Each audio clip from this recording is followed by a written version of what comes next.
మనతో పాటు డాక్టర్ గీతా వేమగంటి ఉన్నారు. అమెరికన్ అసోసియేషన్ ఉంది, రీసెర్చ్ అండ్ విజన్ సంబంధించిన అసోసియేషన్. దానికి సంబంధించిన గొప్ప అవార్డుని డాక్టర్ గీత గారు గెలుచుకున్నారు. ఆ అవార్డు గురించి ఒకసారి చెప్పండి మేడం. దీంట్లో దాదాపు 13-14 వేల మెంబర్స్ ఉంటారు. సో ఈ సంవత్సరం ఆ వైసెన్ఫీల్డ్ అవార్డ్ అని ఉంటుంది. అది దాంట్లో నన్ను సెలెక్ట్ చేశారు. నెక్స్ట్ ఇయర్ ఈ అవార్డ్ టాక్ డెలివర్ చేస్తాను నేను. నమస్కారం. మనతో పాటు డాక్టర్ గీతా వేమగంటి ఉన్నారు. వారు ఐ పెథాలజీలో ఎండీ చేశారు. సెంట్రల్ యూనివర్సిటీలో హెల్త్ సైన్సెస్కి డీన్గా ఉన్నారు. అలాగే చాలా ముఖ్యమైన విషయం ఏంటంటే అమెరికన్ అసోసియేషన్ ఉంది, అది రీసెర్చ్ అండ్ విజన్ సంబంధించిన అసోసియేషను. అది చాలా ప్రెస్టీజియస్ అసోసియేషను. దానికి సంబంధించిన గొప్ప అవార్డుని డాక్టర్ గీత గారు గెలుచుకున్నారు. ఇంతవరకు ఆ అవార్డును గెలుచుకున్న భారతీయులు ఒక్కరు కూడా లేరు. మొట్టమొదటిసారిగా ఒక భారతీయులకి ఈ అవార్డు వచ్చింది. అది డాక్టర్ గీత గారు ఒక్కరే.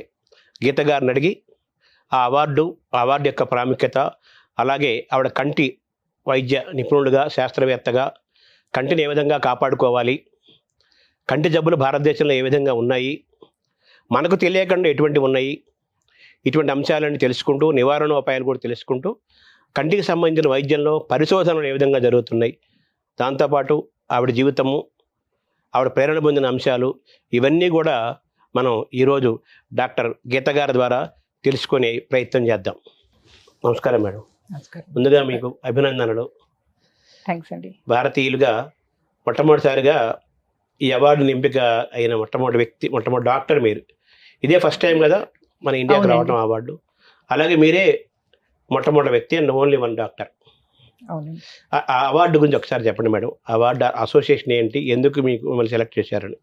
ఒక అసోసియేషన్ ఉందండి, association for research in vision and ophthalmology. దీంట్లో దాదాపు 13-14 వేల మెంబర్స్ ఉంటారు. సో దాంట్లో అంతా రీసెర్చ్ ప్రజెంట్ చేస్తారు. అబౌట్ సగం మంది యుఎస్ నుంచి, సగం మంది వేరే దేశాల నుంచి ఉంటారు. సో దానికి అవార్డ్స్ ఉంటాయి. ప్రతి సంవత్సరం కొన్ని అవార్డ్స్ అనౌన్స్ చేస్తారు. దానికి కొంతమందిని వాళ్ళ వర్క్, పబ్లిష్ అయిన వర్క్ ద్వారా వాళ్ళని నామినేట్ చేస్తారు.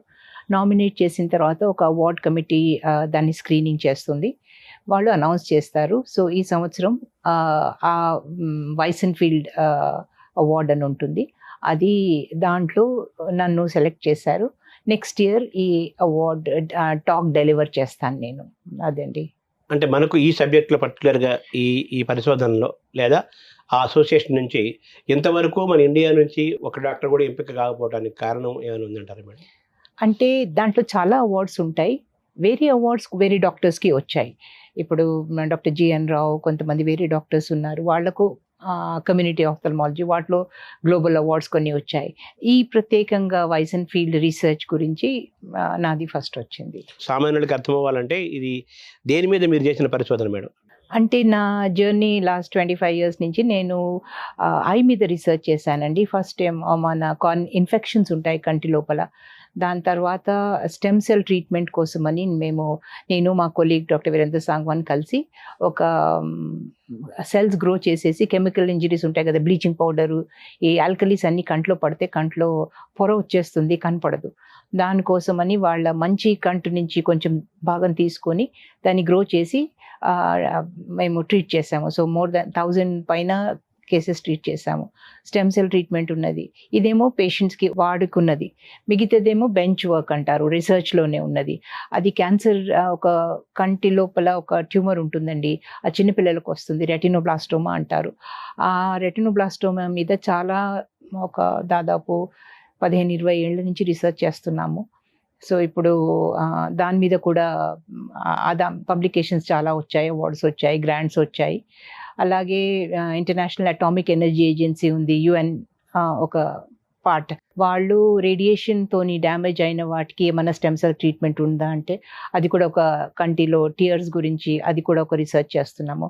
సో ఇవన్నీ మేము చేసే రీసెర్చ్ అంతా వాళ్లకు సబ్మిట్ చేస్తే వాళ్ళు ఎవరి రీసెర్చ్ బేసిస్ మీద వాళ్లకు అవార్డు సెలెక్ట్ చేస్తారు. అంటే మీరు రీసెర్చ్ చేశారు, అమెరికన్ అసోసియేషన్ వాళ్ళు మీకు గొప్ప అవార్డు ఇచ్చారు. ఈ రీసెర్చ్ వల్ల నెక్స్ట్ మనకు దేశానికి ఉపయోగం ఏంటి? ఏం చేయాలి అవుట్ ఆఫ్ రీసెర్చ్? ఏమనం అంటే మన వైద్యంలో ఈ రీసెర్చ్‌ని ఏ విధంగా ఉపయోగించుకోవాలి? రీసెర్చ్ కంటి లోపల నా ఏరియా ఆఫ్థల్మాలజీ ఇంకా విజన్ సైన్సెస్ కాబట్టి చాలా స్కోప్ ఉందండి. ప్రతి దాంట్లో మనం క్లినికల్‌లో ఏమి చూస్తే అది ఎందుకు అవుతుంది? ఎలా అవుతుంది? దాన్ని ఎలా సరిదిద్దుకోవాలి? ఈ ఎన్నో క్వెషన్స్ ఉన్నాయండి. రిసర్చ్ ఏంటి అంటే క్వెషన్స్ అడగాలి. దానికి ఆన్సర్స్ కనుక్కోవాలి. సో అది మళ్ళీ పబ్లిష్ చేయాలి. చేసేసి ఊరుకుంటే సరిపోదు. అది పబ్లిష్ చేస్తే అప్పుడు అందరికీ తెలుస్తుంది. ఓహ్! ఇలా ఉంటుందా? ఇది ఇందువల్ల అవుతుందా? సో అవి క్వెషన్స్‌కి ఆన్సర్స్ ఎప్పుడైతే పబ్లిష్ చేస్తామో దాన్ని రిసర్చ్ కమ్యూనికబుల్ నాలెడ్జ్ అంటాం. సో రిసర్చ్ చేస్తే అది పబ్లిష్ చేస్తే అది ఒక సర్కిల్ కంప్లీట్ అవుతుంది. సో ఆ పబ్లికేషన్స్తోని అందరూ మొత్తం వరల్డ్‌లో అందరికీ తెలుస్తుంది దీని గురించి. అంటే మనం prestigious international, national medical journals కూడా ఉంటాయి కదా! యాహ్! వాటిల్లో కూడా మీ రీసెర్చ్ తాలూకు పేపర్స్, దీని తాలూకు కంటెంట్ వెళ్ళిన సందర్భాలు ఉన్నాయా? వెళ్తున్నాయా? వెళ్ళాయా? మోర్ దెన్ 250 పేపర్స్ ఉన్నాయండి పబ్లికేషన్. చాలా పబ్లికేషన్ బోత్ నేషనల్‌లో కూడా చేస్తాము మేము. ఇంటర్నేషనల్ జర్నల్స్‌లో కూడా పబ్లిష్ చేస్తాం. ఇప్పుడు మీరు రీసెర్చ్ చేసిన ఎన్ని పేజీలు అయింది మేడం? పేజెస్ ద్వారా లెక్క పెట్టలేం కానీ ఒక 10 పీహెచ్‌డీ స్టూడెంట్స్ పాస్ అవుట్ అయినారు నా కింద. నా 10 మెంటర్‌షిప్‌లో. మంది మీరు హెడ్‌గా ఉంటూ 10 మంది పీహెచ్‌డీ తీసుకున్నారు. మీ ఇంకా దగ్గర. ముగ్గురున్నారు. మిగతా పబ్లికేషన్స్ చాలా ఉంటాయి. ఇంకా మోర్ దెన్ 200, 250 వరకు ఉంటాయి పబ్లికేషన్స్. బుక్ చాప్టర్స్ రాస్తాము, గ్రాంట్స్ రాస్తాము. రిసర్చ్‌కి ఏంటి అంటే మాకు ఫండింగ్ కావాలి. ఫండింగ్ కోసం మేము అప్లై చేస్తాము వేరియస్ బాడీస్‌కి. బోత్ నేషనల్‌లో కూడా ఇంటర్నేషనల్ గ్రాంట్స్ ఉంటాయి. వాటికి అప్లై చేసి వాళ్ళు మాకు రిసర్చ్ ఫండింగ్ ఇస్తే ఆ ఫండింగ్‌తోని మేము మళ్ళీ రిసర్చ్ చేస్తుంటాం. దాని ద్వారానే అందరికీ తెలుస్తుంది. అదే. పబ్లిష్ ఆర్ పెరిష్ అంటారండి. అవునవును. మనము ఫీల్డ్‌లో ఉండాలి అంటే పబ్లిష్ చేస్తుండాలి. పెరిష్ అవ్వాలంటే ఇవన్నీ జరగాలి. ఇక రాయకుంటే పెరిష్ అన్నట్టే. అంటే ఇప్పుడు మీ రీసెర్చ్ చేసిన అంశాలని తర్వాత క్లినికల్‌గా వైద్యంలోకి థియరీని ప్రాక్టికల్‌గా కన్వర్ట్ చేయాలి గదా! అది ఎప్పుడు జరుగుతుందో? జరిగే అవకాశం ఉందా? దాన్ని ఎలా చూడాలి? యాహ్! సో రిసర్చ్ ఎలా ఉంటుందంటే బేసిక్ రిసర్చ్ అంటాము, ప్రీ క్లినికల్ రిసర్చ్ అంటాము, క్లినికల్ రిసర్చ్ అంటాము. సో మేము చేసిన స్టెమ్ సెల్ రిసర్చ్ ఏదైతే ఉన్నదో ఎల్వి ప్రసాద్‌లో ఉన్నప్పుడు చేశాను మా కొలీగ్‌తోని. డాక్టర్ వీరేంద్ర సాంగ్వాన్ అని and doctor Shashi Singh CCMB మేమందరం కలిసి ఒకటి స్టార్ట్ చేశాము. అది మాత్రం ఒక మోర్ దెన్ 1000 పేషెంట్స్‌కి ఉపయోగపడేలాగా అయిపోయింది. మిగతావంతా ప్రీ క్లినికల్ ఉంది. కొంత బేసిక్ రిసర్చ్ ఉంది. సో ప్రతి రిసర్చ్‌కి స్టేజెస్ ఉంటాయి. అంటే ఇప్పుడు మీరు చేసిన రీసెర్చ్‌లో ఇప్పుడు ఏ స్టేజ్? అన్ని స్టేజెస్‌లో ఉన్నామండి. బేసిక్ రిసర్చ్ కొన్ని ఏరియాస్‌లో బేసిక్ రిసర్చ్ నడుస్తోంది. కొన్ని ఏరియాలో ప్రీ క్లినికల్ ఉంది. కొన్ని ఏరియాలో క్లినికల్‌కి వెళ్ళింది. అలాగా. అంటే మీరు రీసెర్చ్ అనేది చాలామంది ఏమంటారంటే చదువుతున్నారు, సర్టిఫికెట్లు వస్తున్నాయి, క్లినిక్స్ పెడుతున్నారు, అన్నీ జరుగుతున్నాయి గానీ రీసెర్చ్ అనేది సరిగ్గా జరగట్లేదు. అడ్వాన్స్‌మెంట్ జరగాలి అంటే రీసెర్చ్ చాలా ఇంపార్టెంటు. రీసెర్చ్‌లో వెనకబడిపోతున్నాము. కావాల్సినంత రీసెర్చ్ జరగట్లేదనేది ఎప్పటినుంచో ఇప్పుడు కూడా వినపడే మాట ఒకటి. తర్వాత రీసెర్చ్ అవ్వటం ఒకటి, పబ్లికేషన్స్‌గా రావటం ఒకటి, అవన్నీ మొత్తం ప్రపంచంలో అవన్నీ అందుబాటులో ఉంచటం ఒకటి, ఇవన్నీ కూడా ఇంపార్టెంట్ అంటున్నారు గదా! మనం భారతదేశంలో మనం ఎక్కడున్నాము ఈ మెడికల్ రీసెర్చ్‌లో? ఆఫ్థల్మాలజీలో చెప్పాలంటే మన రిసర్చ్ చాలా బాగానే అవుతుంది. చాలా కొన్ని ఇన్‌స్టిట్యూట్స్‌లో ఉంటాయండి. ఇన్‌స్టిట్యూట్ బేస్డ్ రిసర్చే ఎక్కువ అవుతుంది. ప్రాక్టీస్‌లో రిసర్చ్ చేయడం కొంచెం కష్టం. ఎందుకంటే వాళ్ళకు పేషెంట్ ఓరియెంటెడ్, ట్రీట్మెంట్ ఓరియెంటెడ్ ఉంటుంది. సో ఎల్వి ప్రసాద్‌లో, శంకర్ నేత్రాలయాలో, అరవింద్ ఐ హాస్పిటల్, ఎయిమ్స్‌లో, పీజీఐ చండీగఢ్ అలా అన్ని ప్లేసెస్‌లో ఎక్కడైతే పెద్ద ఇన్‌స్టిట్యూట్స్ ఉన్నాయో ఆ ఇన్‌స్టిట్యూట్స్‌లో చాలా బాగా రిసర్చ్ అవుతుంది. బేసిక్ రిసర్చ్ చేయాలి. దాని తర్వాత ప్రీ క్లినికల్ ప్రూఫ్ చేయాలి. దాని తర్వాత క్లినికల్ రిసర్చ్‌కి వెళ్ళాలి. అలా చేస్తున్నాము. పబ్లిష్ కూడా చేస్తున్నారు. కానీ మన దగ్గర ఉన్న పేషెంట్స్, మన దగ్గర ఉన్న క్లినికల్ మెటీరియల్ బేసిస్ మీద ఇంకా ఎక్కువ చేయొచ్చు. కానీ ఇంకా ఫండింగ్ చాలా ఫ్యాక్టర్స్ ఉన్నాయండి. ఫెసిలిటీస్ ఉండాలి, ఫండింగ్ ఉండాలి, ఫ్యాకల్టీ ఉండాలి. సో ఇవన్నీ కొన్ని లిమిటేషన్స్ ఉంటాయి. బట్ డిస్పైట్ దట్ మనం బాగా చేస్తున్నామండి. అంటే ఇంకా స్కోప్ ఉంది చాలా చేయడానికి.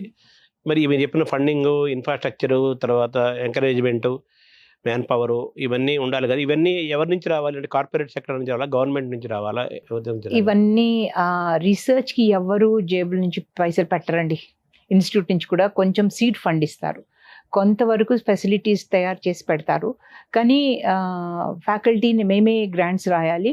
అది కాంపిటీషన్‌లో పెడతాము. ఈ అన్ని ఫండింగ్ అనౌన్స్ చేస్తుంటారు. ఐసీఎంఆర్ గ్రాంట్ అనౌన్స్ చేస్తారు, ఈడీబీటీ అనౌన్స్ చేస్తారు, సిఎస్ఐఆర్. సో ఎప్పుడు ఎక్కడ అనౌన్స్మెంట్ వస్తుంటే మేము అప్లై చేస్తుంటాము. మా ఐడియా మేము ఎలా చేస్తాము అనేది గ్రాంటింగ్ ఏజెన్సీకి సబ్మిట్ చేస్తాం. అది చాలా కాంపిటేటివ్. మళ్ళీ మాకు రావచ్చు, రాకపోవచ్చు. ఆ గ్రాంట్ వచ్చిన తర్వాత గ్రాంట్లో కొంతమంది పర్సన్ని తీసుకోవడానికి ఉంటుంది, కొంతమంది కొంచెం ఎక్విప్మెంట్ డబ్బులు ఉంటాయి, కొంత కన్జ్యూమబుల్స్ మనీ ఉంటుంది. సో ఒక 20 lakhs నుంచి ఒక 5 crores వరకు అలాగా డిఫరెంట్ దాదాపు 20 ప్రాజెక్ట్స్ నాకు వచ్చి ఉంటాయి ఈ రీసెర్చ్ గురించి, వేరియస్ ఏజెన్సీస్ నుంచి, including UK, India, international grants కూడా ఉన్నాయి.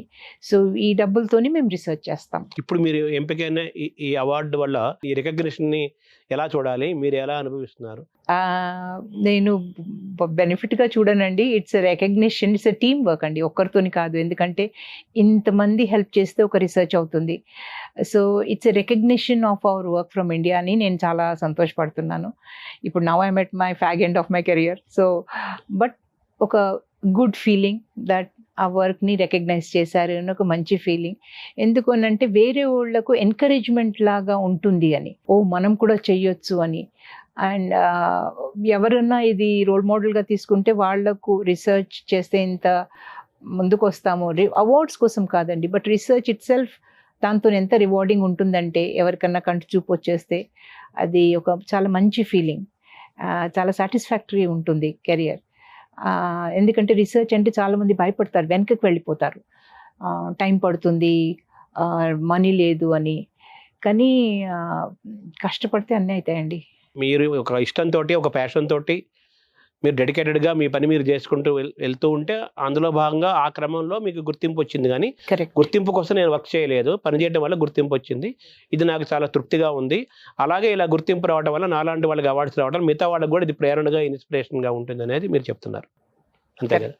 ఇప్పుడు ఈ అవార్డు ఎంపికలో మిగతా వాళ్ళు ఎవరైనా పార్టిసిపేట్ చేశారా? వాళ్ళు మన ఇండియా నుంచి ఎవరైనా పార్టిసిపేట్ చేశారా? అంటే ఎంతమంది నామినేషన్స్ అయినాయో అది మనకు తెలియదండి, ఎందుకంటే అవార్డ్ కమిటీ చూస్తుంది. కానీ వేరే వేరే డిఫరెంట్ కేటగిరీస్ ఉంటాయి. కొన్ని రీసెర్చ్ అవార్డ్స్ కమ్యూనిటీ ఆఫ్థల్మాలజీలో ఉంటుంది, కొన్ని రీసెర్చ్ రెటీనా గురించి ఉంటుంది, ఇదేమో జనరల్ ఆఫ్థల్మాలజీ. సో వేరే కేటగిరీస్లో ఉంటాయి. కానీ ఎంతమంది అప్లై చేశారు, ఎంతమంది నామినేట్ అయినారు అది బయటికి రాదు. ఎవరికైతే వచ్చిందో వాళ్ళ పేరు వస్తుంది. సీక్రసీ మెయింటైన్ చేస్తారు. మాది ఏదైనా మీ డాక్టర్గా గ్లోబల్ లెవెల్లో రికగ్నిషన్ ఉన్న ఒక గొప్ప అవార్డుగా మనం భావించాలి, మీరు భావిస్తున్నారు. So as an Indian we must be proud of it, అంతే కదా? మీరు ఈ వైద్య రంగాన్ని ఎందుకు ఎంచుకున్నారు? మీ కెరీర్ ఒకసారి మనం తలుచుకుందాము. అలాగే ఈ సబ్జెక్ట్ని, అనేక సబ్జెక్ట్స్ ఉంటాయి కదా, అనేక ఫ్యాకల్టీ చాలా ఉంటాయి కదా, కార్డియాలజీ ఉంటుంది, ఎన్నో ఉంటాయి కదా, ఇదే ఎందుకు ఎంచుకున్నారు అది తెలుసుకునే క్రమంలో మీరు మీ నేపథ్యం ఒకసారి చెప్పండి మేడం. మీ పుట్టుగా మీ నాన్నగారు వాళ్ళు ఏం చేసేవాళ్ళు, ఏ ఊరు, మీ ఎలా చదువు ఎలా మొదలైంది, అలాగే మిమ్మల్ని ఇటువైపు నడిపిన, మీకు ఇన్స్పిరేషన్గా నిలిపిన వాళ్ళు ఎవరు వైద్య వృత్తిలోకి రావడానికి, ఇవి ఒకసారి మనం మాట్లాడుకుందాం. మా ఫాదర్ కూడా డాక్టర్ అండి. మా ఫాదర్ ఆర్మీలో డాక్టర్ ఉండేది. ఆయనకు 5 సిబ్లింగ్స్, అందరూ డాక్టర్ కావాలని ఉండే. దాంట్లో మేము 3 డాక్టర్ అయినాము. ఆయన ఇన్స్పిరేషన్ చాలా ఉంది. స్పెషలీ ఆయన అనేది ఏంటి అంటే, ఉమెన్కి ఇది మోస్ట్ నోబెల్ ప్రొఫెషన్, అందరికీ నోబెల్ ప్రొఫెషన్, కానీ ఉమెన్కి కెరియర్ లాగా చాలా సూట్ అవుతుంది అని ఆయన అభిప్రాయం ఉండే. సో ఆయన చాలా మోటివేట్ చేసేది మమ్మల్ని. సో నేను, మా అక్క, మా అన్నయ్య, మేము 3 డాక్టర్స్. ఆర్మీలో కూడా సెలెక్ట్ అయినాను, కానీ చాలామంది ఆర్మీలో ఆల్రెడీ ఉన్నారు కాబట్టి ఇంకా నేను జాయిన్ కాలేదు. సబ్జెక్ట్స్ అంటారా, నాది ఫస్ట్ చాయిస్ పీడియాట్రిక్స్ ఉండేనండి. వైట్ కోట్ వేసుకున్నప్పటి నుంచి నేను ఒక పీడియాట్రిషియన్ అవుతాను అనే ఒక డ్రీమ్ ఉండేది నాది. అండ్ ఎండి పీడియాట్రిక్స్ కూడా నాకు వచ్చింది, మెరిట్ సీట్లో వచ్చింది, నేను జాయిన్ అయినాను. కానీ ఆల్రెడీ ఐ వాజ్ మ్యారీడ్ ఇంటర్న్షిప్లో. ఫర్ డిఫరెంట్ రీజన్స్ నేను రాజస్థాన్లో ఎక్కడైతే చదివానో అక్కడి నుంచి నేను వాపస్ ఆంధ్రప్రదేశ్, ముందు ఆంధ్రప్రదేశ్కి వచ్చాను. కానీ నేను ఇక్కడ చదవలేదు కాబట్టి నాన్ లోకల్ అయిపోయినాను. సో ఇక్కడ 2 times రాసినా నాకు పీడియాట్రిక్స్ రాలేదు. సో నాకు వేరే క్లినికల్ సబ్జెక్ట్స్ మీద అంత ఇంట్రెస్ట్ లేకుండే. నా second subject was pathology. So ఇది ఒక్కటి నేను అందరికీ చెప్తాను ఏంటంటే, సెకండ్ సబ్జెక్ట్ తీసుకుంటే అదేదో డిఫీట్ లాగా అనుకోవద్దు. దాంట్లో కూడా ఏ సబ్జెక్ట్ తీసుకున్నా దాంట్లో చాలా ప్రాస్పెక్ట్స్ ఉంటాయి. నేను ఉస్మానియాలో డిప్లొమా చేశాను, నిమ్స్లో ఎండి చేశాను. నిమ్స్లో ఎండి చేసేటప్పుడు ప్రొఫెసర్ రత్నాకర్ గారు అండ్ డాక్టర్ జిఎన్ రావు గారు, ఎల్వి ప్రసాద్ చైర్మన్ గారు, వీళ్ళిద్దరూ నన్ను చాలా గైడ్ చేశారు. ఐ పెథాలజీలో నా థీసిస్ కూడా ఐ పెథాలజీ మీద ఉండే. అప్పటి నుంచి నాకు చాలా ఐ పెథాలజీ మీద ఇంట్రెస్ట్ వచ్చింది. అంటే నాన్నగారు డాక్టర్ కదా, అంటే ఆయన స్పెషలైజేషన్ ఏంటి? ఆయన మెడిసిన్ చేసిన తర్వాత జనరల్ మెడిసిన్ జస్ట్ ఎంబీబీఎస్ చేసేసి ఆర్మీలో జాయిన్ అయిపోయినారు. సో మా brother medical oncologist, cancer specialist అండి. మా అక్క బావ కూడా ఇద్దరు డాక్టర్స్. సో అలాగా చాలా మంది ఉన్నారు మా ఇంట్లో డాక్టర్. అంటే మీ వాళ్ళంతా ఎక్కడెక్కడ ఉన్నారు, ఏ ఊర్లో? మా అన్నయ్య కూడా ఆర్మీలో జాయిన్ అయ్యారు. ఆయన డిఎం మెడికల్ కర్నల్ లాగా రిటైర్ అయినారు. విఎస్ఎం అవార్డు కూడా వచ్చింది ఆయనకు. అండ్ ఇప్పుడు ఢిల్లీలో ఉంటారు. మా అక్క ఫ్యామిలీ మెడిసిన్ చేసింది. వైద్య విధాన పరిషత్లో వాళ్ళిద్దరు డాక్టర్ ఉండే. మా బావగారు కూడా హాస్పిటల్ అడ్మినిస్ట్రేషన్ చేసి ఆయన నిమ్స్లో చేశారు, వైద్య విధాన పరిషత్లో చేశారు. దాని తర్వాత నేను. సో మిగతా మా బ్రదర్ ఇన్ లా ఇస్ ఈఎంఈలో ఉన్నారు, బ్రిగేడియర్ గారు. ఇప్పుడు పల్లె సృజన అని ఎన్జిఓలో ఉంటారు. మా ఇంకో బ్రదర్ నేవీలో ఉన్నారు. సో ఆర్మీ డాక్టర్స్ లైఫే మాకు ఎక్కువ పరిచయం. అంటే మీరు ఒకరే ఆర్మీలోకి వెళ్ళలేదు? ఇద్దరు ఇంకో సిస్టర్, మేము ఇద్దరం సివిలియన్స్, మిగతా అందరూ ఫౌజీ. అంటే ఫ్యామిలీ మెడిసిన్ అంటే జనరల్ మెడిసినే కదా? జనరల్ మెడిసిన్ అంతే కదా, మనం జనరల్ మెడిసిన్ అంటాం. మీరు మామూలుగా నాన్నగారు ఆర్మీ డాక్టర్ అంటే ఆర్మీలో ఉన్న వాళ్ళకి చాలా చోట్ల ట్రాన్స్ఫర్లు అవుతూ ఉంటాయి కదా. మీరు మామూలుగా నేటివ్ ఎక్కడ మేడం? మాది హైదరాబాద్ అండి. మా ఫాదర్ది నల్గొండ, మా ఇన్లాస్ వాళ్ళది కరీంనగర్. కానీ 4th క్లాస్లో అప్పుడు తెలంగాణ ఎడ్యుకేషన్ అప్పుడు మా ఫాదర్ అనుకున్నారు చాలా డిస్టర్బెన్స్ ఉంది అనేసి మమ్మల్ని అజ్మీర్, ఆయన నసిరాబాద్ పోస్టింగ్ అప్పుడు మమ్మల్ని అక్కడికి తీసుకువెళ్ళారు. అక్కడ మేము సోఫియా స్కూల్లో జాయిన్ అయిపోయినాం. కానీ అక్కడ అంత చదువులు బాగుండే వరకు మా ఫాదర్ అనుకున్నారు ఇక్కడే కంటిన్యూ చేస్తే బాగుంటుంది, మళ్ళీ డిస్టర్బ్ ఎందుకు చేయాలనేసి. వాళ్ళు, మా పేరెంట్స్ చాలా సాక్రిఫైస్ చేశారండి. ఆయన NEFA posting, Bhutan posting, Ladakh posting అన్నీ తీసుకొని 7 years సెపరేటెడ్ ఫ్యామిలీ లాగా మా మదర్ని అక్కడ ఉంచారు. దాని తర్వాత మేము ఇక మళ్ళీ హాస్టల్కి వెళ్ళిపోయినాం. సో అందుకనే మా చదువు డిస్టర్బ్ కాకుండా వాళ్ళు చాలా సాక్రిఫైస్ చేశారు. ఇంటర్మీడియట్ అవన్నీ ఎక్కడ చదువుకున్నారు? 10th అవన్నీ మీరు? 4th class ఆన్వర్డ్స్ రాజస్థాన్ అండి. Sophia higher secondary school and then medical college. So ఎక్కువ మీ అనుబంధం రాజస్థాన్తో ఎక్కువ? ఎస్. ఈ చైల్డ్హుడ్, టీనేజ్ అంతా అక్కడే? అవునండి. తర్వాత ఎంబీబీఎస్ అవన్నీ? ఎంబీబీఎస్ కూడా అక్కడే చేశాను. ఇక్కడ ఉస్మానియాలో నేను డిప్లొమా చేశాను. దాని తర్వాత ఎండి నిజామ్స్ నుంచి చేశాను. అంటే మీరు ఈ మెడికల్ ఫీల్డ్ ఎంచుకొని ఇందులో చదువుకోవడానికి మీ నాన్నగారే మీకు మెయిన్ ఇన్స్పిరేషన్, ప్రేరణ. తర్వాత ఎండి ఎక్కడ చేశారు? ఎండి నిజామ్స్లో చేశానండి. Nizam's Institute of medical Sciences, Hyderabad. Paediatrics అంటే చిన్నపిల్లల వైద్యం కదా? అవునండి.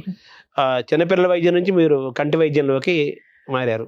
అదే చెప్తున్నాను కదండి, ఇష్టమైతే అదే ఉండే. First choice was paediatrics. కానీ రాజస్థాన్లో దొరికింది నాకు మెరిట్ సీట్. కానీ ఇక్కడికి నేను నాన్ లోకల్ అయిపోయే వరకు నాకు సీట్ దొరకలేదు. నేను రాసాను ఎంట్రన్స్, నాకు రాలేదు. సో అందుకని నేను సెకండ్ చాయిస్ పెథాలజీగా తీసుకున్నాను. నేను ఎందుకు మీకు పీడియాట్రిక్స్ అంటే అంత ఇష్టం? రీజన్ ఉండదు, కానీ పిల్లల్ని ట్రీట్ చేయడము ఒక లైవ్లీనెస్ వస్తుంది అండ్ ఇట్స్ వెరీ సాటిస్ఫైయింగ్. అంటే మామూలుగా పెథాలజీ అనేది అందరికీ బాగా పరిచయమైన, చాలా మంది తెలుసు, జనరల్ నాలెడ్జ్ ఉన్న వాళ్ళకి పెథాలజీ అనే పేరు తెలుసు. కానీ ఐ పెథాలజీ అనేది చాలా మందికి తెలియదు యాక్చువల్గా. కరెక్ట్, అది కరెక్ట్ అండి. అంటే ఎట్లయితే సర్జికల్ ఫీల్డ్స్, మెడికల్ ఫీల్డ్స్ అన్ని డివైడ్ అయిపోయినాయో, ఇప్పుడు పల్మనాలజీ, ఆర్థోపెడిక్స్, ఇవన్నీ న్యూరాలజీ ఉంటారు కదా, వాటిలో ఉన్న కేసెస్ అయితే వస్తాయి, టిష్యూస్ వస్తాయో దాన్ని అర్థం చేసుకొని దాన్ని డయాగ్నోస్ చేయడానికి మా స్పెషలైజేషన్స్ కూడా పెరగాలి. సో హెమటోపెథాలజీ, న్యూరోపెథాలజీ, నెఫ్రోపెథాలజీ, అలాగా పెథాలజీ స్పెషలైజేషన్స్ కూడా పెరుగుతున్నాయి. సో నాకు ఆఫ్థల్మాలజీలో వీళ్ళిద్దరు ట్రైనింగ్ ఇచ్చారు కాబట్టి నేను కూడా దాంట్లోనే కంటిన్యూ చేశాను. కాకల సుబ్బారావు గారితో కూడా మీకు అనుబంధం ఉందా? కరెక్ట్ అండి. నేను ఎండి చేసిన తర్వాత నాకు చిన్నపిల్లలు ఉన్నారు, నాకు అంత ఇంటెన్స్ వద్దు, నాకు కొంచెం లైట్ జాబ్ ఉండాలి అని అనుకున్నాను. అప్పుడు కాకర్ల సుబ్బారావు గారు అప్పుడే మెడ్విన్కి జాయిన్ అయ్యారు డైరెక్టర్గా. సో ఆయనను కలిస్తే ఆయన అన్నారు అక్కడికి వచ్చేసి. సో ఒక 4 years నేను మెడ్విన్లో చేశానండి జనరల్ పెథాలజీ. అప్పుడు నన్ను టాటా ఇన్స్టిట్యూట్ కూడా పంపించారు, టాటా హాస్పిటల్కి, క్యాన్సర్ డయాగ్నోసిస్ గురించి, ఆంకోపెథాలజీ అంటాము. ఆ ట్రైనింగ్ కూడా తీసుకున్నాను, బాగా ఉండే. మళ్ళీ 98లో డాక్టర్ జిఎన్ రావు గారు అన్నారు మాకు పెథాలజిస్ట్ అవసరం, ఇప్పుడు నువ్వు వస్తావా అని అడిగితే నేను అప్పుడు ఇంకా ఆలోచించుకొని, టైం ఎక్కువ ఉంటుంది, అది ఒక్కటే ఉండే, బట్ నా రీసెర్చ్ మాత్రం ఎల్వి ప్రసాద్కి జాయిన్ అయినప్పటి నుంచే అవుతుందండి. అంటే that environment is very stimulating. చాలా కేసెస్ వస్తాయి. చాలా జనరల్ పెథాలజీ నుంచి కంపేర్ చేస్తే చాలా తక్కువ. మాకు జనరల్ పెథాలజీలో హెడ్ టు ఫుట్ చాలా మెటీరియల్ వస్తుంది డయాగ్నోసిస్కి. చాలా బిజీ ఉంటాం. అదే ఐ పెథాలజీకి చాలా తక్కువ మెటీరియల్ ఉంటుంది. సో యాజ్ అ పెథాలజీ స్టార్టింగ్లో చాలా నేను ఎందుకు షిఫ్ట్ అయినాను దీనికి అని కొంచెం హెసిటేషన్ అయింది. బట్ దెన్ దాంతోపాటు క్లినికల్ వర్క్తో పాటు రీసెర్చ్ కూడా చేస్తే అప్పుడు అర్థమైంది. ఇన్ఫ్యాక్ట్ డాక్టర్ అశోక్ గారు అనేసి ఉస్మానియాలో ఉంటారు. సో నేను ఆయనని అడిగాను మా సార్ని, ఇలా నాకు ఆపర్చునిటీ ఉంది, ఐ పెథాలజీ హెడ్గా రమ్మంటున్నారు, మళ్ళీ నేను డీవియేట్ అయిపోతే ఎలా ఉంటుంది నా కెరియర్ అని అంటే డాక్టర్ అశోక్ గారు అన్నారు, నేను అదే మిస్టేక్ చేశానమ్మా, నాకు హెమటోపెథాలజీలో ఎక్స్పర్టీస్కి అవకాశం ఉండే, కానీ నేను అన్నిట్లో రొటేట్ అయినాను. నువ్వు ఎలా తీసుకోవాలంటే ఒక సబ్జెక్ట్ తీసుకుంటే దాంట్లో you should be the last word, నువ్వు దాంట్లో ఎంత డీప్గా వెళ్తే అంత బాగుంటుంది అని ఆయన నన్ను చాలా ఎంకరేజ్ చేశారు. సో అప్పుడు నేను దెన్ ఐ డిసైడెడ్, ఇంట్రెస్ట్ ఉండే కానీ ఒక హెజిటేషన్ ఉంటుందండి, కెరియర్ డిసిషన్స్లో కొంచెం హెజిటేషన్ ఉంటుంది. అది ఓవర్కమ్ అయిన తర్వాత then starting first 1 or 2 years ఆ టైమింగ్స్ అవి అలవాటు అయిపోయిన తర్వాత కెరియర్ చాలా బాగా పైకి వచ్చిందండి. అంటే మీరు డాక్టర్ కావాలని అనేది మీ నాన్నగారి యొక్క ఆశయము, ఆయన ఆలోచన, అలాగే ఆయన ప్రేరణ. అయితే మీకు తర్వాత మీ నాన్నగారి తర్వాత మిమ్మల్ని బాగా ఇన్స్పైర్ చేసిన వాళ్ళ పేర్లు చెప్పాలంటే ఎవరి పేర్లు చెప్తారు? నేను ప్రొఫెసర్ రత్నాకర్ గారు నన్ను ఐ పెథాలజీ టీచ్ చేశారు. డాక్టర్ జిఎన్ రావు గారు అసలు మొత్తం నాకు ఆపర్చునిటీ ఇచ్చింది ఎల్వి ప్రసాద్లో, నన్ను ఇన్స్పైర్ చేసింది. నువ్వు 5 years తర్వాత నువ్వు ఎక్కడ ఉంటావు అని అలా ప్లాన్ చేయాలి, ఇంకా చిన్న చిన్న గ్రాంట్స్ కాదు, నువ్వు పెద్ద పెద్ద గ్రాంట్స్ రాయాలి, ఇంకా పెద్దగా ఆలోచించాలి, అలా చాలా ఇన్స్పైర్ చేశారు. Administration wise doctor Kakarla Subbarao was very good అండి, చాలా గుడ్ అడ్మినిస్ట్రేటర్ ఉండేది. టైం మేనేజ్మెంట్, డిసిప్లిన్, సో అందరి దగ్గర నుంచి కొంత నేర్చుకుంటాం. ప్రొఫెసర్ బాలసుబ్రహ్మణ్యం గారు అని ఉండేది రీసెర్చ్ డైరెక్టర్ ఎల్వి ప్రసాద్లో. ఆయన కమాన్ ఇంకా ఎక్కువ గ్రాంట్స్ రాయాలి, ఇంకా ఎక్కువ గ్రాంట్స్ రాయాలి. సో అలా ఒకటి అయిపోయే లోపల మేము ఇంకా 3 గ్రాంట్స్ రాసేది. సో ఆ కల్చర్, రీసెర్చ్ కల్చర్ ఉంటుందండి, అది కొన్ని ఇన్స్టిట్యూట్లో లీడర్షిప్తోనే వస్తుంది. అది I experience that in LV Prasad. Was very fortunate అక్కడ అవకాశం దొరికినందుకు. ఎల్వి ప్రసాద్ దగ్గర ఇన్స్టిట్యూట్ ఎన్ని రోజులు ఉన్నారు, ఎన్నేళ్ళు ఉన్నారు? ఆల్మోస్ట్ 13 years ఉన్నామండి. చాలా పీరియడ్. మెడ్విన్లో 4 years. కెరీర్ ప్రారంభంలో మెడ్విల్ ఉన్నారు. అది జనరల్ ప్రాక్టీస్ కోసం చాలా బాగున్నా, క్లినికల్ ప్రాక్టీస్ కోసం it was very good base అండి. ఎక్కువ పీరియడ్ మీరు ఇక్కడే ఉన్నారు ఎల్వి ప్రసాద్ నుంచి. మళ్ళీ 2010లో నన్ను యూనివర్సిటీ నుంచి ఆపర్చునిటీ వచ్చిందండి. ప్రొఫెసర్ హస్నైన్ గారు అడిగారు, మేము we want you to come and build the school of medical sciences అని స్టార్ట్ చేశారు. వాళ్ళది క్లినిషియన్ సైంటిస్ట్ ఉంటే అక్కడ బాగుంటుంది అని అలాగా ఇన్విటేషన్ పిలిస్తే అప్పుడు నేను మళ్ళీ ఇంకొక career shift. So as a women or as a clinician కొంతమంది లైఫ్లో చాలా ట్విస్ట్ అండ్ టర్న్స్ వస్తాయండి, బట్ దాంతో భయపడే అవసరం లేదు. Every turn is for a good change అని అనుకోవాలి. ఆపర్చునిటీస్ తోని భయపడొద్దు అని నేను అంటాను. సెంట్రల్ యూనివర్సిటీకి ఇప్పుడు మీరు డీన్గా ఉన్నారు కదా? సెంట్రల్ యూనివర్సిటీలో డిఫరెంట్ స్కూల్స్ ఉంటాయండి. నేను స్కూల్ ఆఫ్ మెడికల్ సైన్సెస్కి డీన్గా ఉన్నారు. అయితే క్లినికల్ ప్రాక్టీస్ అంటే మామూలు అందరికి అర్థమయ్యే భాషలో చెప్పాలంటే డాక్టర్గా ఒక హాస్పిటల్ పెట్టుకోవాలి, లేదా ఏదో హాస్పిటల్లో రోగుల్ని చూడటం క్లినికల్ ప్రాక్టీస్. ఇంకో పక్కనేమో హాస్పిటల్ అడ్మినిస్ట్రేషన్ 2, 3 రీసెర్చ్, 4 అడ్మినిస్ట్రేషన్ పరిపాలన, 5 బోధించటం, పాఠాలు చెప్పటం. డాక్టర్ అంటే ఎంబీబీఎస్ చదువుకునే వాళ్ళకి, కోర్సు చదువుకునే వాళ్ళకి పాఠాలు చెప్పటం. వీటన్నిటిలో కూడా మీ ప్రయాణం సాగింది అంతే కదా? కరెక్ట్ అండి. ఇన్నిట్లో అందరికీ జరగదు కదా. కొంతమంది కేవలం వాళ్ళు ప్రాక్టీస్ చేస్తూనే ఉంటారు, కొంతమంది కేవలం రీసెర్చ్ చేస్తారు, కొంతమంది మెడికల్ ప్రొఫెసర్స్ కానీ కొంతమంది ఉంటారు, కొంతమంది అడ్మినిస్ట్రేషన్లో ఉంటారు. మీరు clinical practice, administration, research, teaching, ఇలా మల్టీగా మీరు ప్రయాణం చేస్తున్నారు కదా. ఈ మల్టీగా చేయడం అనేది మీకు ఛాలెంజ్ అవ్వలేదా, లేకపోతే ఏదో ఒకదాన్ని ఎంచుకుంటే సరిపోతుంది కదా అనిపించలేదు ఇప్పుడు మీకు? అంటే ఎల్వి ప్రసాద్ 2 ఉండేది, క్లినికల్ రీసెర్చ్ 2 పెరిగే వరకు 2 చేయగలుగుతానా అని ఒక డైలమా వస్తుంటుందండి. కానీ దాంతో ఏంటి అంటే కొంచెం మనం we have to work extra hard. ఎక్కువ కావాలి అని అంటే ఎక్కువ కష్టపడాలండి. Extra mile, you have to walk that extra mile, correct. So దానికోసం భయపడితే మాత్రం యూ వోంట్, అంటే రీసెర్చ్ చేసే అవసరం లేదు. కానీ ఒకసారి మనకు అలవాటు అయిపోతే మనం చేయకుండా ఉండలేము. అది లాంగ్ వర్కింగ్ చేస్తున్నప్పుడు అయ్యో ఇంకొక గ్రాంట్, పిహెచ్డి స్టూడెంట్స్ కావాలి అని అంటే వాళ్ళ కోసం డబ్బులు కావాలి, రీసెర్చ్ కావాలి, సో గ్రాంట్స్ అప్లై చేయాలి. సో ఆ కల్చర్ చాలా సాటిస్ఫాక్షన్ అండి. అండ్ ఇక్కడ యూనివర్సిటీలో ఇప్పుడు ఆటోమెట్రిక్ కోర్స్ ఉంది, మాకు పబ్లిక్ హెల్త్ ఉంది. వాళ్ళకు కూడా అదే చెప్తాను, మీరు ఎక్కడ వెళ్ళినా మీకు మీకు ఇండస్ట్రీకి వెళ్ళొచ్చు, రీసెర్చ్కి వెళ్ళొచ్చు, టీచింగ్కి వెళ్ళొచ్చు, అన్నిటికీ. కానీ కొంతమందిని మనం ఇన్స్పైర్ చేస్తే క్లినిషియన్ సైంటిస్ట్ అనేది మనం మాట్లాడుకున్నట్టు తక్కువ మంది ఉన్నారండి. ఆ క్లినిషియన్ సైంటిస్ట్ కార్డర్ కొంచెం ఇంకా పెరగాలి. అది ఇంకొంత పెరిగితే, ఇన్ఫ్లుయెన్స్ చేయగలిగితే అది చాలా బాగుంటుంది అని. రీసెర్చ్ కూడా జరగాలి, రీసెర్చ్ జరగాలి. అండ్ అందరికీ ఇన్స్టిట్యూట్స్లో కొంచెం కల్చర్ పెంచుకుంటే, రీసెర్చ్ కల్చర్ అందరికీ ఉంటుంది కోరిక, కానీ ఎలా చేయాలి, మాకు ఫెసిలిటీస్ లేవు కదా అని కొంచెం హెసిటేట్ చేసి వెనకకు వెళ్ళిపోతారు. సో అకాడమిక్ ఎక్సలెన్స్ తర్వాత మనకు ప్రొఫైల్ కూడా ఇంపార్టెంట్ కదా. అంటే క్లినికల్ క్వశ్చన్స్ అందరికీ ఉంటాయండి. టీమ్ వర్క్ అండి, ఒకటి బిల్డ్ టీమ్. సైంటిస్టులు కావాలి, స్టూడెంట్స్ కావాలి, పేషెన్స్ ఉండాలి, పర్సీవియరెన్స్ ఉండాలి, గ్రాంట్స్ రాసే ఓపిక ఉండాలి, కొలాబరేటివ్ మైండ్ ఉండాలి. సో ఇవన్నీ ఐ థింక్ ఆ జర్నీ టీచర్స్ యూ అండి. అంటే మామూలుగా డాక్టర్ ప్రొఫెషన్ అనగానే బాగా డబ్బులు సంపాదించే ప్రొఫెషను అనేది ఒక ముద్ర. లాయర్లు ఎలా ఉన్నా డాక్టర్ల వరకు తీసుకుంటే డాక్టర్లకు బాగా డబ్బులు సంపాదించే ప్రొఫెషను. అందుకే సొంతంగా క్లినిక్లు పెట్టుకోవడం, చిన్న క్లినిక్ పెట్టి తర్వాత మల్టీ స్పెషల్ హాస్పిటల్ పెట్టడం, మిలీనియల్ అయిపోవడం, తర్వాత బ్రాంచెస్ పెట్టడం, తర్వాత ఒక బ్రాండ్ బిల్డ్ చేయడం, ఆ బ్రాండ్తో చైన్ ఆఫ్ హాస్పిటల్స్ పెట్టడం, చైన్ ఆఫ్ స్టార్ హోటల్స్ లాగా ఇలా నడుస్తున్న వ్యవస్థ మనం చూస్తున్నాం కదా. బాగా డబ్బులు ఇచ్చే ప్రొఫెషన్గా డాక్టర్ ప్రొఫెషన్ అంటారు. మామూలుగా మీరు ఈ ప్రాక్టీస్లో ఉంటే, క్లినికల్ ప్రాక్టీసు, హాస్పిటల్ కట్టుకోవడం, ఇలా ఇదిలో ఉంటే ఎక్కువ డబ్బులు సంపాదించే అవకాశం ఉంటుంది కదా. దానికంటే మీరు ఎందుకు ఈ రీసెర్చ్ వైపు, టీచింగ్ వైపు మరలేరు? మీరు డబ్బులు వస్తాయేమో, కానీ జాబ్ అండ్ కెరియర్కి ఒక డిఫరెన్స్ ఉంటుందండి.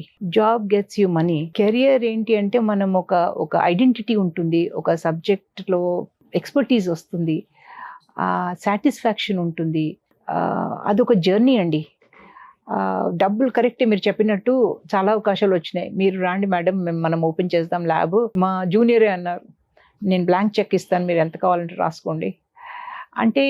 ఇంకోటి మన మైండ్ సెట్ కూడా ఉంటుంది. మేబీ మా ఫ్యామిలీలో అంత సర్వీస్ ఓరియంటెడ్ మెంటాలిటీ ఉన్నదేమో, మా ఫ్యామిలీ కల్చర్ ఏమో, జాబ్ ఓరియంటేషన్ ఉందేమో అనుకుంటున్నాను. అది కూడా ఒక రీజన్ ఉండిండొచ్చు. కానీ work culture is more important, career is more important than money అండి. అంటే జాబ్ ఓరియంటేషను, అలాగే నాలెడ్జ్ ఓరియంటేషను, దాని ద్వారా పొందే హ్యాపీనెస్ అనే దాన్ని మీరు జెనెటిక్గా మీకు వచ్చేసింది, అంతే కదా. నేచర్ నర్చర్ అండి. అంటే అందరి దగ్గర టాలెంట్ ఉంది. ఆ టాలెంట్ వాళ్ళు దేంట్లో వాడుకుంటారు, ఎలా వాడుకుంటారు, దాన్ని బట్టి ఉంటుందండి. Every one has to put the talent to best use. కొంతమంది వెరీ గుడ్ క్లినిషియన్స్ ఉంటారు, they are good at that, they should excel. లేకుంటే ఇంతమంది మన ఇండియాలో పేషెంట్స్ని ఎవరు చూస్తారు, అందరు రీసెర్చ్ చేయలేరు కదా. అన్ని కేటగిరీస్లో ఎక్స్పర్ట్స్ కావాలండి. గుడ్ టీచర్స్ కావాలి, గుడ్ క్లినిషియన్స్ కావాలి, గుడ్ రీసెర్చర్స్ కావాలి, గుడ్ అడ్మినిస్ట్రేటర్స్ కావాలి. సో ఏ ఫీల్డ్ తీసుకున్నా దాంట్లో చాలా స్కోప్ ఉంటుంది. We have to give our best. LV Prasad institute చాలా ప్రెస్టీజియస్ ఇన్స్టిట్యూట్. ఇప్పుడు కన్ను అనగానే సరే శంకర్ నేత్రాలయం కొంతమంది గుర్తుంటుంది, చాలా మందికి ఎల్వి ప్రసాద్ గుర్తుంటుంది. అది ఒక సినానిమ్ అయిపోయింది. అవునండి. మీరు ఆ 13 సంవత్సరాల పాటు ఎల్వి ప్రసాద్లో మీరు ఏమేమి బాధ్యతలు చూసేవారు? అంటే నేను అక్కడ ఐ పెథాలజీ డిపార్ట్మెంట్ ఉంది కదా, అది నేను గ్రో చేశాను. I was the head. నాకంటే ముందు ఒక క్లినిషియన్ ఉండేది, ఆయన నుంచి తీసుకున్నాను. సో ఐ పెథాలజీ మాకు ఒక 150 స్పెసిమెన్స్ నుంచి 5000 స్పెసిమెన్స్ వరకు రావడం మొదలైంది. వేరే ఇన్స్టిట్యూట్స్ వాళ్ళు కూడా శాంపిల్స్ పంపించడం మొదలుపెట్టారు. సో ఐ పెథాలజీ డిపార్ట్మెంట్ని చాలా మంచిగా ప్రోగ్రెస్ అయింది దాంట్లో. అది కాక స్టెమ్ సెల్ రీసెర్చ్ స్టార్ట్ చేశాను అక్కడ. దట్ ఐ స్టార్టెడ్ 2001లో. ఇన్ఫ్యాక్ట్ డాక్టర్ అబ్దుల్ కలాం గారు మా ఒక ఫెసిలిటీని ఇనాగ్రేట్ కూడా చేశారు.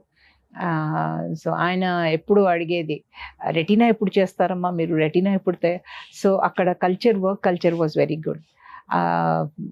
స్టెమ్ సెల్ ల్యాబ్ స్టార్ట్ చేసాము, చాలా గ్రాంట్స్ చేసాము, క్లినికల్ వర్క్ కూడా వెళ్ళింది. సో అక్కడ బేసిక్ చేసాము, ప్రీ క్లినికల్ చేసాము, అండ్ క్లినికల్కి చేసాము అక్కడ. అంటే ఎల్వి ప్రసాద్ ఇన్స్టిట్యూట్లో ఇంత మల్టీగా మీరు వర్క్ చేసిన వాళ్ళు మీరు ఎలా వదులుకున్నారు మిమ్మల్ని వాళ్ళు? వదులుకున్నారంటే నాకు ఇక్కడ వాళ్ళు పిలిచారు కాబట్టి యూనివర్సిటీలో పిలిచినప్పుడు నేను ఐ హ్యాడ్ దిస్ డైలమ్ అండి. అప్పుడు కూడా నాకు వన్ మోర్ క్రాస్ రోడ్స్ మీద ఉన్నాను, వెళ్ళాలా వద్దా అని. నేను అనుకున్నాను ఇక్కడ ఆఫ్థల్మాలజీలోనే చేస్తున్నాను కదా, అక్కడ ఇంకా ఎక్కువ ఫీల్డ్స్లో ఎక్స్పాండ్ కావచ్చు అనే ఉద్దేశంతో వెళ్ళాను.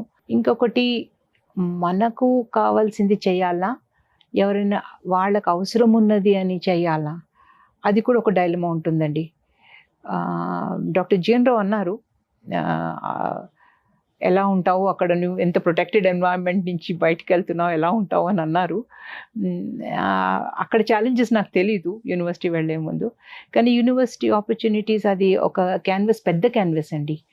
ఎక్కువ మంది స్టూడెంట్స్ని ఇన్ఫ్లుయెన్స్ చేస్తే ఆ రివార్డ్ వేరు. సో రీసెర్చ్ కూడా కొన్ని రోజులు అడ్మినిస్ట్రేషన్లో టీచింగ్లో వెళ్ళే వరకు కొంచెం బ్యాక్ సీట్ తీసుకుంది రీసెర్చ్. బట్ దెన్ మళ్ళీ వచ్చేసాం, ఒక 4-5 years లోపల మళ్ళీ we got back to research. మీది లవ్ మ్యారేజ్ అని విన్నాను, నిజమేనా అండి? అది ఎలా? అవునండి, మా ఫాదర్ ఫ్రెండ్, మా నాన్నగారు అప్పుడు before going to the army ఆయన స్టేట్ సర్వీస్లో ఉండేది. అప్పుడు మా మామయ్య, he was a tahsildar at that time. అయితే వాళ్ళ పిల్లలు మేమంతా చాలా క్లోజ్గా ఉండేది. కానీ మేము ఇక్కడి నుంచి వెళ్ళిపోయినాం, హైదరాబాద్ నుంచి. హైదరాబాద్ 4th classలో నేను వెళ్ళిపోయినాను. మళ్ళీ 10th 11th మళ్ళీ రావడం మొదలు పెట్టేస్తే అప్పుడు రమేష్, మై హస్బెండ్, మేము ఇంటరాక్ట్ అవుతున్నాము.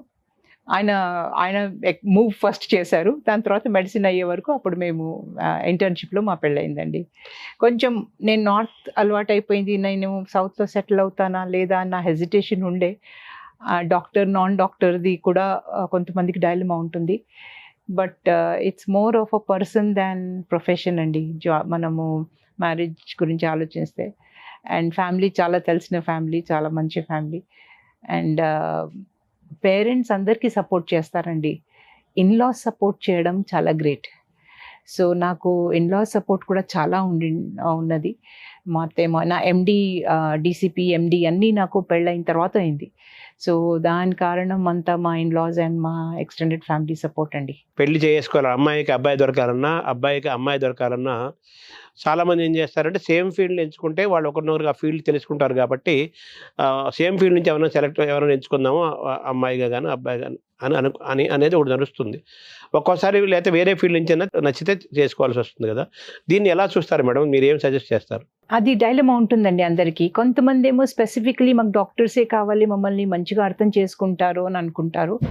కొంతమంది క్లియర్గా మాకు డాక్టర్స్ అయితే వద్దు అని అంటారు. సో మా ఇద్దరిట్లో అనుకున్నారు, మనం ఇంట్లో డాక్టర్స్ గురించి మాట్లాడడం కదా, సో ఆ ప్రొఫెషన్ ఎందుకు కామన్ ఉండాలి అని మా ఐడియా ఉండే. అండ్ ఇద్దరికి స్కోప్ ఉంటుంది. ఆ పర్సన్ ఎక్కువ ఇంపార్టెంట్ ఉంటే అప్పుడు ప్రొఫెషన్ అంత ఇంపార్టెంట్ అనిపించదండి. ఏ ప్రొఫెషన్లో ఉన్నా కూడా ఒకరికి కావాలండి. బికాజ్ డాక్టర్స్కి టైమింగ్ స్పెషలీ ఉమెన్కి సపోర్ట్ ఉంటే ఆ ధైర్యం, ఎంకరేజ్మెంట్తోని ముందుకు వెళ్తారండి. My suggestion to girls would be, హోలిస్టిక్గా చూడండి లైఫ్ని. ఈ కెరియర్ వేరు, ఆ కెరియర్ అలా ఉండదు. You can grow together. మీకు ఎప్పుడు if you feel like getting married, కొంచెం you have to work hard. పెళ్ళయి ఎండి చేయాలంటే డెఫినెట్లీ ఎక్కువ కష్టపడాలి. పిల్లలతోనే ఎండి చేయాలంటే ఇంకా కష్టపడాలి. నెక్స్ట్ రీసెర్చ్ ఏమేం చేయబోతున్నారు మేడం, ఏ టాపిక్? ఇంకా నేను ఎలా ప్లాన్ చేసుకున్నానంటే, నా ఉన్న area of research should continue అనేసి ఒక్కొక్కరిని ఒక బ్యాకప్ పెట్టేసుకున్నాను. ఇప్పుడు నా ఎల్వి ప్రసాద్ నుంచే కంటిన్యూ అవుతుంది నా క్యాన్సర్ రీసెర్చ్. మా కొలీగ్స్ డాక్టర్ స్వాతి తోని కంటిన్యూ అవుతుంది. అలాగే నేను నా ఒకటి నర్వ్స్ మీద చేస్తున్నాము, ఆ ఏరియా నిమ్స్లో చేస్తున్నారు. సో ఇంకొక టీమ్ని రెడీ చేసేసుకున్నాను. అలాగే ఎల్వి ప్రసాద్లో డ్రై ఐ, లాక్రిమల్ గ్లాండ్ మీద చేస్తున్నాం.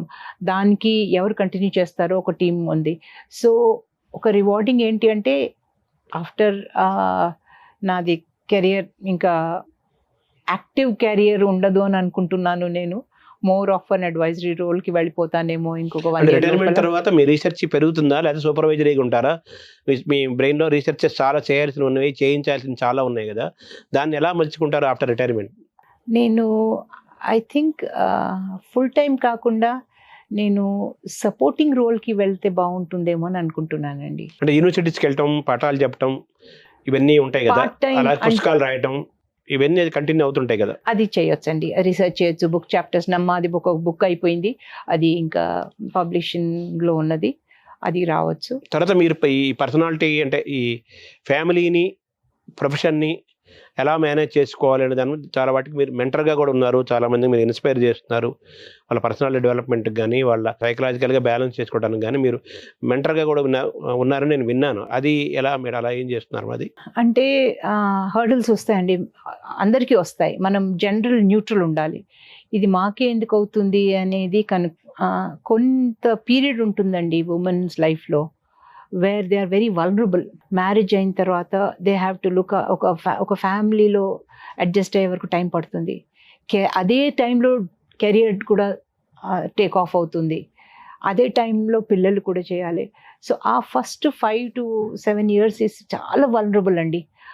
అప్పుడు పెద్దవాళ్ళు, ఆ సీనియర్స్ లైక్ మీ, మేబీ వాళ్ళకు చేసేసి జస్ట్ వెయిట్, ఈ ఫేజ్ అయిపోయిన తర్వాత మళ్ళీ వచ్చేస్తారు ట్రాక్కి అనేది ఒక మెంటర్షిప్ ఇవ్వాలండి. వాళ్ళకి ధైర్యం ఇవ్వాలి, సపోర్ట్ సిస్టమ్ డెవలప్ చేసుకోండి అని ఎంకరేజ్మెంట్ ఇస్తే, మా పిహెచ్డి స్టూడెంట్స్కైనా మా ఫెలోస్కైనా కూడా మేము అలాగే ఇస్తుంటాం. ఎందుకంటే అందరికీ వాళ్ళు వస్తుంటారు. సో నేనైతే ఇదే అడ్వైస్ చేస్తాను, డెవలప్ గుడ్ సపోర్ట్ సిస్టమ్. ఇప్పటిదాకా మనము మీ అవార్డు గురించి, అలాగే మీ కెరీర్ గురించి, మీరు జరుగుతున్న రీసెర్చ్ గురించి ఇవన్నీ మాట్లాడుకున్నాము. ఇప్పుడు మనం కంటి జబ్బుల గురించి, దేశంలో ఉన్న కంటి జబ్బుల గురించి ఎలా నివారించుకోవాలి, ఏ వయసులో వాళ్ళు ఎలా ఉండాలి, వీటి గురించి మనం మాట్లాడుకుంటాం మేడం. ఇప్పుడు మనకు భారతదేశంలో కంటి పరంగా ఎటువంటి జబ్బులు మనకు ఎదురుగా ఉన్నాయి, మనకు కనిపించేవి ఏంటి, కనిపించనివి ఏంటి, మీరు మాత్రమే కనిపెట్టినవి ఏంటి? అంటే అన్ని జబ్బులు అన్ని ప్లేసెస్లో ఉంటాయి, కానీ కొన్ని కంట్రీస్లో కొన్ని జబ్బులు ఎక్కువ ఉంటాయి. మీరు చెప్పినట్టు మన దగ్గర ఇన్ఫెక్షన్స్ చాలా ఉంటాయండి. మా ఐ ఏంటి అంటే ఒక 1 inch ఆర్గన్ అండి, దాంట్లో చాలా డిఫరెంట్ టైప్స్ ఆఫ్ టిష్యూస్ ఉంటాయి, చాలా డెలికేట్ ఆర్గన్. అది మనకు కార్నియల్ ఇన్ఫెక్షన్స్ చాలా ఉంటాయి మన దగ్గర. ఇన్ఫ్యాక్ట్ డాక్టర్ జిఎన్ రావు గారు అనేది రీసెర్చ్ చేస్తే వేరే కంట్రీస్ వాళ్ళు కార్నియల్ ఇన్ఫెక్షన్స్ని ఎలా ట్రీట్ చేయాలో మనకి ఎలా చెప్తారు, మన దగ్గర ఉన్న జబ్బులతో మనం చెప్పాలి వేరే వాళ్ళకు ఎలా ట్రీట్ చేయాలి అని. అది ఇప్పుడు దాదాపు అది కరెక్ట్ అయిపోయింది, ఎందుకంటే అంత రీసెర్చ్ అవుతుంది ఎల్వి ప్రసాద్లో. సో కార్నియల్ ఇన్ఫెక్షన్స్ చాలా అవుతాయి, లోపల చాలా ఇన్ఫెక్షన్స్ అవుతాయండి. అండ్ అదేమో బయట పొరకి, లోపల పొరకు కూడా ఇన్ఫెక్షన్ అవుతుంది.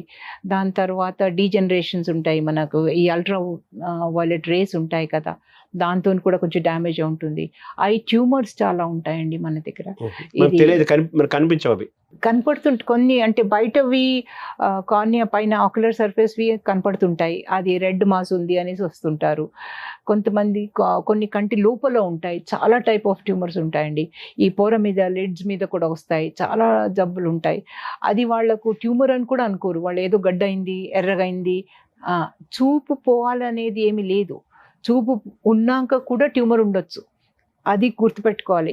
కంటికి ఏం ప్రాబ్లం కనిపించినా, ఎర్రగైనా గడ్డ అయినా ఏమన్నా ఉంటే తప్పకుండా చూపించుకోవాలి, అది ఎందుకు అవుతుంది అని. సో అది తొందరగా గుర్తుపడితే ట్రీట్మెంట్ చేయొచ్చు, లేట్ అయిపోతే ట్రీట్మెంట్ ఆప్షన్స్ చాలా తక్కువ ఉంటాయి, అది లైఫ్కి ప్రమాదం కావచ్చు. అంటే మామూలుగా ఇప్పుడు మనం గతంతో పోల్చుకుంటే చిన్న పిల్లలకే కళ్ళజోళ్ళు వచ్చేస్తున్నాయి. కొంతమంది ఇంత భూతద్దాల కళ్ళజోడు చిన్న వయసు పిల్లలే పెట్టుకుంటున్నారు.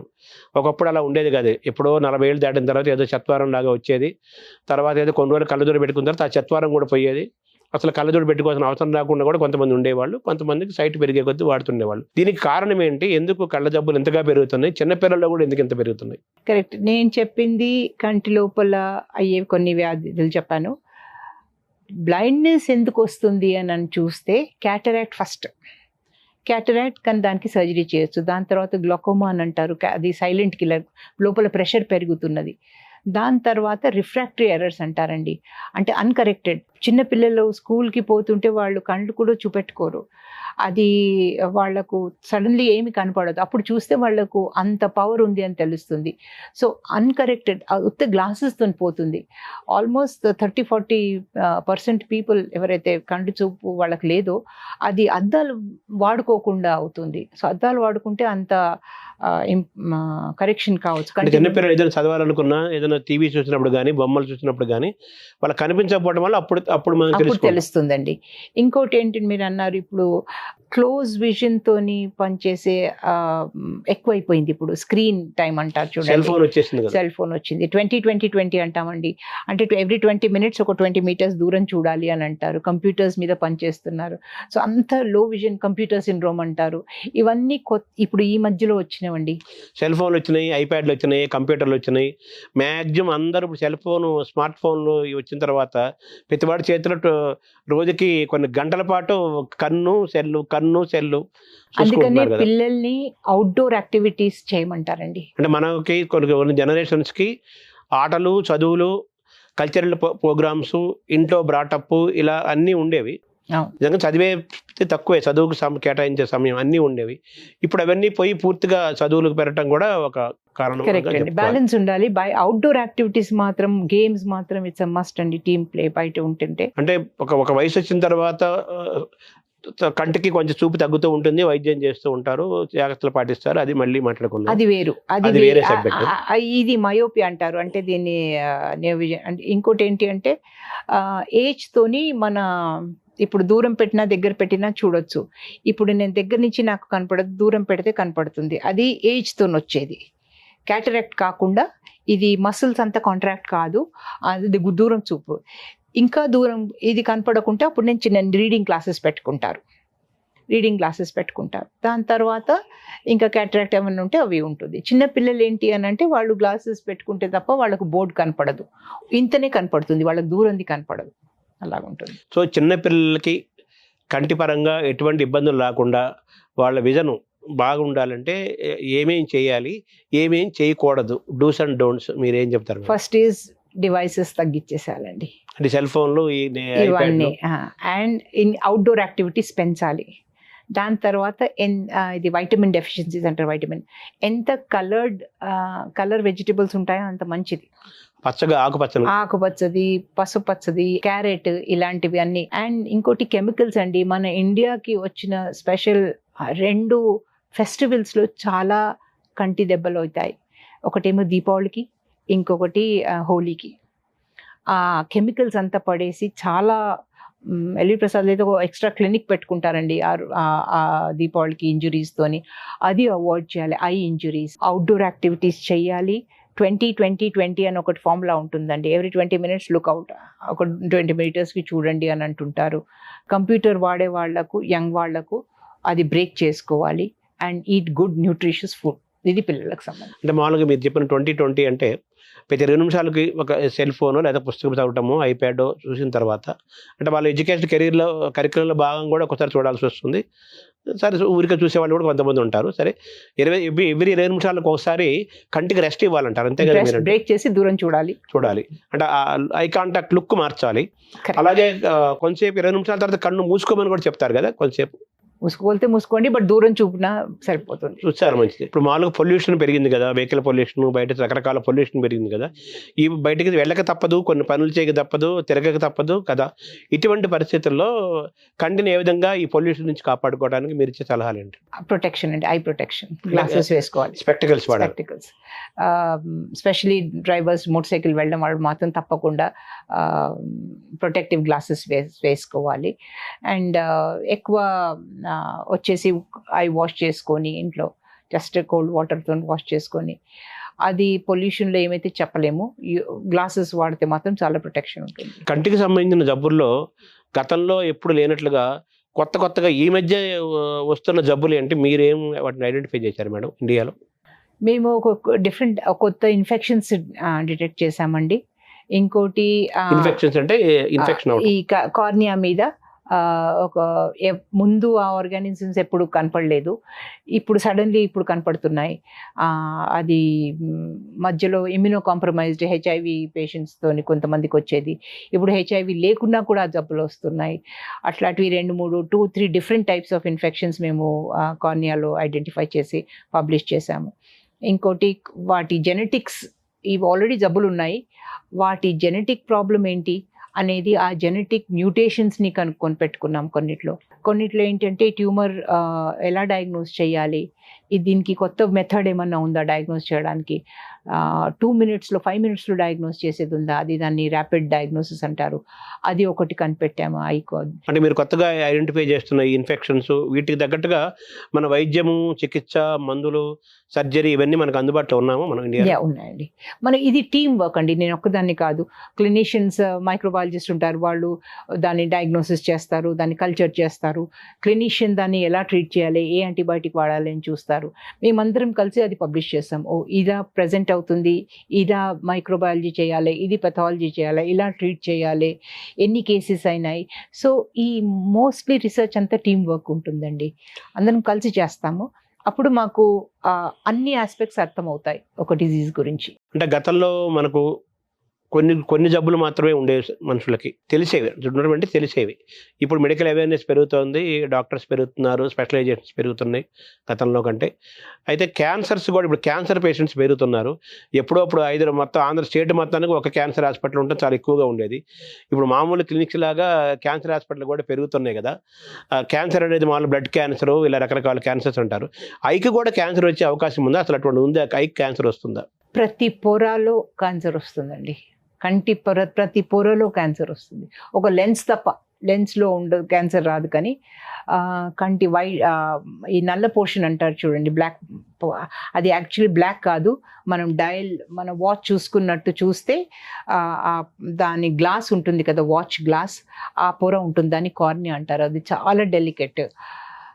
దాని చుట్టూతా ట్యూమర్స్ రావచ్చు. ఇంకా మెలనోమాస్ అంటారు, అది వస్తుంది. ఈ కంటి రెప్పల మీద చాలా ట్యూమర్స్ వస్తాయి, కంటి లోపల చాలా ట్యూమర్స్ వస్తాయి.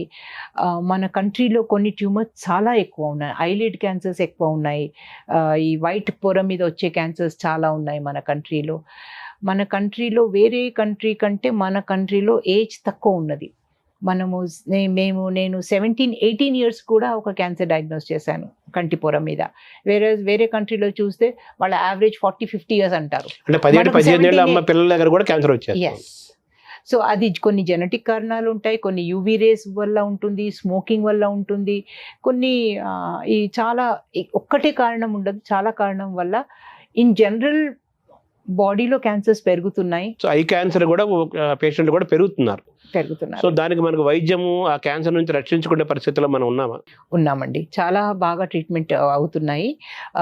ఆల్మోస్ట్ దాదాపు అన్ని ట్రీట్మెంట్, ఇప్పుడు రెటినోబ్లాస్టోమాలో కీమోథెరపీ ఇస్తారు, రేడియోథెరపీ ఇస్తారు, కీమోథెరపీ వెయిన్స్లో కాకుండా ఆర్టరీలో ఇస్తారు.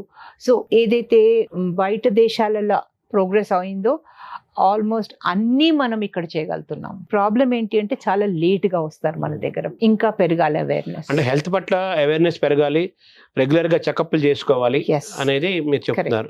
కన్ను అనేది చాలా సెన్సిటివ్ పార్ట్ అంటారు కదా, క్యాన్సర్ రాకుండా ఉండాలంటే ఏం చేయాలి? అక్కడ దాకా రాకుండా ఉండాలంటే ఉండేది మాత్రం ఇంకా ఇప్పటి వరకు అయితే తెలియదండి, ఎవరు కనిపెట్టలేదు.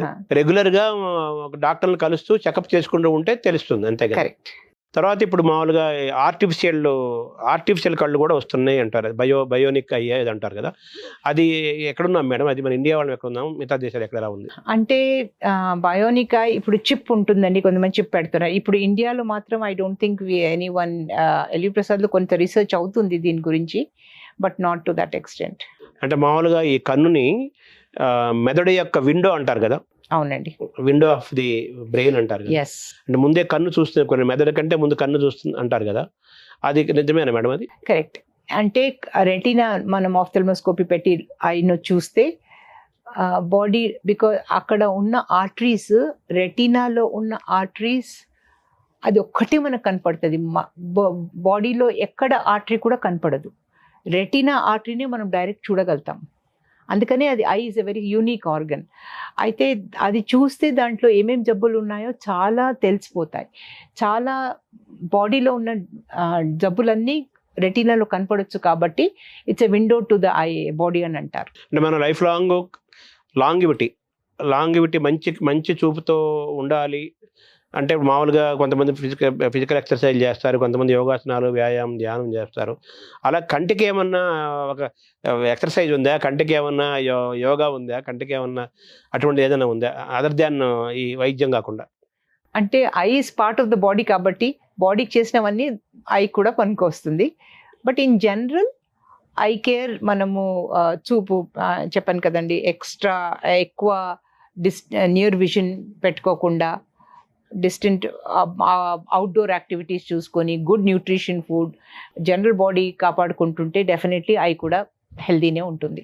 అంటే ఈ సెల్ ఫోన్లు, ఈ ఐప్యాడ్లు, కంప్యూటర్లు వచ్చి దాని మీదే మనం ఆధారపడిన ఈ క్రమంలో దాన్ని మనం అవాయిడ్ చేయలేకపోతున్నాం, సెల్ ఫోన్ని వీటిని.